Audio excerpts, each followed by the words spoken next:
nggak kepikiran halaman rumah yang setiap hari cuma ditumbuhi rumput atau bahkan dibiarkan kosong ternyata bisa membantu menghemat pengeluaran, bahkan menghasilkan uang? Nggak perlu punya kebun yang luas. Bahkan halaman kecil, teras rumah, atau beberapa pot di depan rumah sudah cukup untuk memulai. Di video kali ini kita akan membahas bagaimana memanfaatkan lahan yang ada di rumah agar lebih bermanfaat untuk kebutuhan sehari-hari. 1. Tanam sayuran yang sering dipakai. Kalau baru mulai, jangan langsung menanam tanaman yang sulit dirawat. Mulailah dari sayuran yang hampir setiap hari digunakan di dapur. Misalnya bayam, kangkung, sawi, selada, tomat, cabai, daun bawang, seledri, dan kemangi. Selain mudah ditanam, hasil panennya juga bisa langsung digunakan untuk memasak, sehingga mengurangi pengeluaran belanja. Harga cabai lagi Rp80.000 per kilo. Kalau punya 5-10 pohon cabai di rumah, kamu tinggal petik sesuai kebutuhan. Tomat yang sering dipakai buat sambal atau masakan bisa dipanen sendiri. Bayam dan kangkung bisa dipanen berkali-kali dalam waktu sekitar 3-5 minggu. Daun seledri dan daun bawang termasuk tanaman yang sering dipakai sedikit-sedikit. Jadi, lebih hemat kalau tersedia di rumah. 2. Tanam pohon buah yang produktif. Kalau masih ada lahan lebih, tanamlah pohon buah. Misalnya jeruk sambal, jeruk nipis, jambu, pepaya, atau pohon pisang. Jeruk sambal atau jeruk nipis bisa dipetik kapan saja saat dibutuhkan untuk masakan atau minuman. Kalau punya sedikit ruang kosong di pojok halaman, coba tanam 1 atau 2 pohon pisang. Pisang termasuk tanaman yang cukup sekali ditanam karena setelah dipanen biasanya akan muncul anakan baru yang bisa terus tumbuh. Buahnya bisa dinikmati sendiri atau dijual ke tetangga jika hasilnya berlebih. Daunnya juga sangat bermanfaat, misalnya untuk membungkus pepes, nasi bakar, atau makanan tradisional lainnya. Bahkan, batang pisang yang sudah ditebang bisa diolah menjadi kompos atau dimanfaatkan sebagai bahan pakan ternak tertentu. Jadi, hampir tidak ada bagian yang terbuang. Memang butuh waktu lebih lama untuk berbuah. Tapi setelah tumbuh, kamu bisa menikmati hasilnya selama berkali-kali tanpa perlu membeli lagi. Anggap saja ini seperti investasi jangka panjang. Selain bikin hemat, ada kepuasan tersendiri saat menikmati hasil dari tanaman yang kamu rawat dengan tangan sendiri. 3. Manfaatkan pot dan barang bekas. Gak punya halaman luas? Bukan masalah. Gunakan ember bekas, galon air, kaleng cat, botol plastik, atau pipa bekas sebagai media tanam. Selain menghemat biaya, kamu juga membantu mengurangi sampah. Yang penting, pastikan wadah tersebut diberi beberapa lubang di bagian bawah agar air tidak menggenang dan akar tanaman bisa tumbuh dengan baik. Susun pot-pot itu di teras, samping rumah, pagar, atau bahkan digantung di dinding supaya tetap hemat tempat.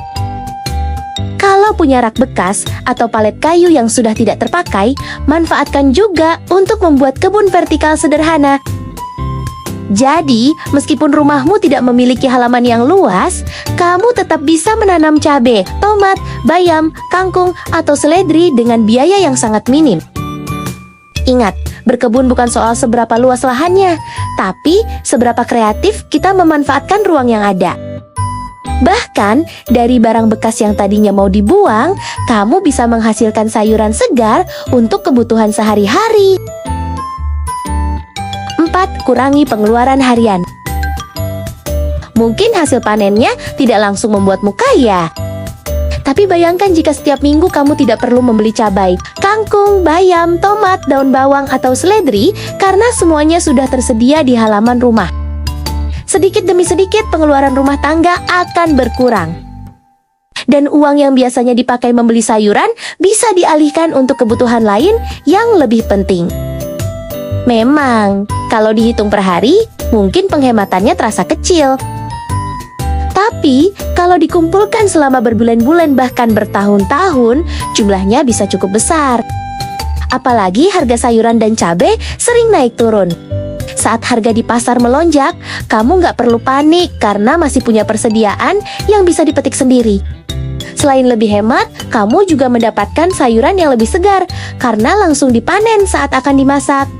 Rasanya pun biasanya lebih enak dibanding sayuran yang sudah berhari-hari disimpan di pasar.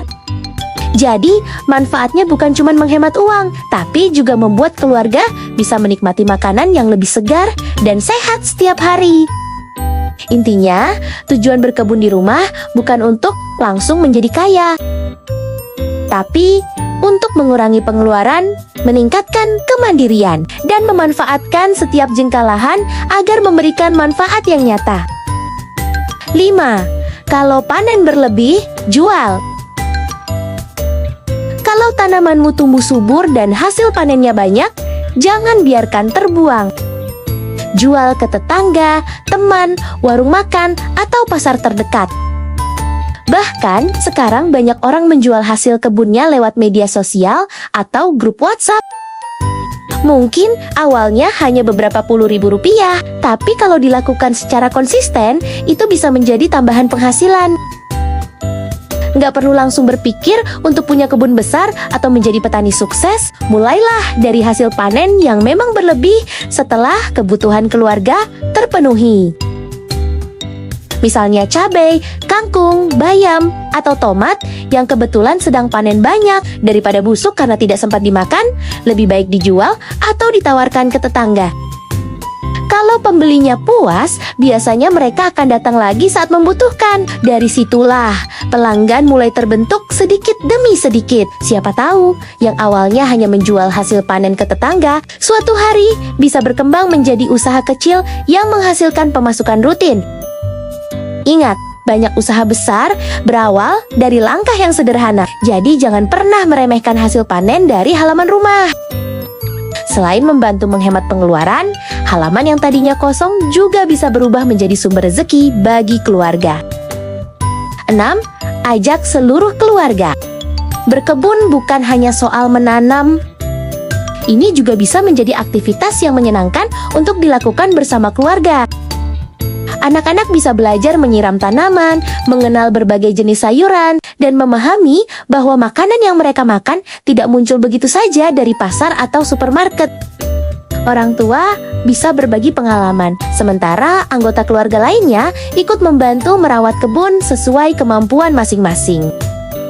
Saat tiba waktu panen, semua orang bisa merasakan hasil dari kerja keras yang dilakukan bersama. Kegiatan sederhana seperti ini juga bisa mengurangi waktu bermain gadget dan membuat keluarga lebih sering beraktivitas di luar rumah. Selain itu, berkebun mengajarkan nilai kesabaran, tanggung jawab, dan kerjasama sejak dini. Yang paling menyenangkan adalah ketika seluruh keluarga bisa menikmati hasil panen bersama. Ada rasa bangga tersendiri saat menyantap sayur atau buah yang ditanam dan dirawat dengan tangan sendiri. Jadi, jangan anggap berkebun sebagai pekerjaan yang merepotkan. Jadikan momen ini sebagai waktu berkumpul, belajar, dan membangun kebiasaan baik yang manfaatnya bisa dirasakan oleh seluruh keluarga. 7. Pelihara ikan untuk sumber protein. Kalau punya sedikit lahan, coba pelihara ikan seperti lele atau nila. Nggak harus membuat kolam besar. Sekarang banyak orang memelihara ikan menggunakan kolam terpal atau ember berukuran besar. Selain untuk konsumsi sendiri, hasil panennya juga bisa dijual jika jumlahnya cukup banyak. Dengan begitu, kamu tidak hanya menghemat biaya membeli lauk, tetapi juga memiliki peluang mendapatkan penghasilan tambahan. Lele dan nila termasuk ikan yang cukup mudah dipelihara dan banyak dikonsumsi masyarakat. Dengan perawatan yang baik, dalam beberapa bulan, kamu sudah bisa menikmati hasil panennya. Bayangkan kalau sewaktu-waktu ingin makan pecel lele atau ikan bakar, kamu tinggal mengambilnya dari kolam sendiri tanpa harus membeli di pasar. Kalau hasil panennya lebih banyak dari kebutuhan keluarga, sisanya bisa dijual ke tetangga atau teman di sekitar rumah. Bahkan, jika nanti jumlahnya semakin banyak, kamu bisa mulai memasok ke warung makan atau membuka sistem pre-order. Selain memberikan sumber protein yang segar untuk keluarga, kolam ikan juga bisa menjadi salah satu sumber pemasukan tambahan yang berkelanjutan. Intinya, memelihara ikan bukan hanya soal beternak, tetapi juga membangun cadangan pangan di rumah. Jadi, saat harga ikan di pasaran naik, kamu tetap punya stok yang siap dipanen kapan saja. 8. Pelihara ayam. Kalau kondisi lingkungan memungkinkan, memelihara beberapa ekor ayam juga bisa menjadi pilihan. Ayam petelur bisa menghasilkan telur yang dapat dikonsumsi setiap hari, sedangkan ayam pedaging bisa dijual ketika sudah cukup besar. Kotoran ayam pun jangan langsung dibuang. Setelah diolah dengan benar, kotoran tersebut bisa dimanfaatkan sebagai pupuk organik untuk tanaman. Jadi, hampir tidak ada yang terbuang sia-sia. Kamu juga nggak perlu langsung memelihara puluhan ekor. Mulailah dari beberapa ekor saja agar lebih mudah dirawat dan tidak membutuhkan biaya besar. Dengan begitu, kamu bisa belajar memahami cara memberi pakan, menjaga kebersihan kandang, hingga merawat ayam agar tetap sehat. Kalau memelihara ayam petelur, setiap butir telur yang dihasilkan bisa mengurangi pengeluaran belanja harian. Bahkan saat produksinya berlebih, telur tersebut bisa dijual ke tetangga atau teman di sekitar rumah. Begitu juga dengan ayam pedaging, hasil panennya bisa menjadi stok lauk untuk keluarga atau dijual saat harganya sedang bagus. Menariknya lagi, ayam bisa dipadukan dengan kebun yang kamu miliki. Sisa sayuran dari kebun atau dapur bisa dimanfaatkan sebagai pakan tambahan, sementara kotorannya setelah diolah bisa menyuburkan tanaman. Jadi semuanya saling mendukung dan menciptakan sistem yang lebih hemat, lebih efisien, dan minim limbah. 9. Budidaya maggot. Mungkin terdengar menjijikkan bagi sebagian orang, tetapi maggot Black Soldier Fly atau BSF memiliki banyak manfaat. Maggot bisa mengurai sisa makanan organik dari dapur, sehingga membantu mengurangi sampah rumah tangga. Selain itu, maggot merupakan pakan berprotein tinggi yang sangat baik untuk ikan dan ayam. Kalau jumlahnya banyak, maggot juga memiliki nilai jual karena banyak dicari oleh para peternak. Jangan langsung menganggap maggot sebagai sesuatu yang kotor dan tidak berguna. Justru, hewan kecil ini bisa menjadi salah satu solusi untuk mengubah limbah menjadi sesuatu yang bernilai. Sisa sayuran, buah yang terlalu matang, atau makanan organik yang biasanya berakhir di tempat sampah bisa dimanfaatkan sebagai makanan untuk maggot. Budidayanya juga tidak membutuhkan lahan yang luas. Kamu bisa menggunakan wadah sederhana seperti ember, kotak plastik, atau tempat khusus budidaya maggot. Dengan perawatan yang tepat, maggot dapat berkembang biak dengan cepat dan bisa dipanen untuk dijadikan pakan tambahan.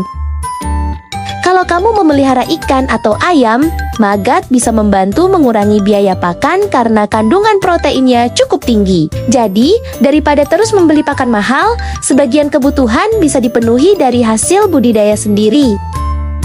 Selain menghemat pengeluaran, budidaya maggot juga bisa menjadi peluang usaha kecil. Hasil panen maggot dapat dijual kepada pemancing, penghobi ikan, atau peternak yang membutuhkan pakan alternatif.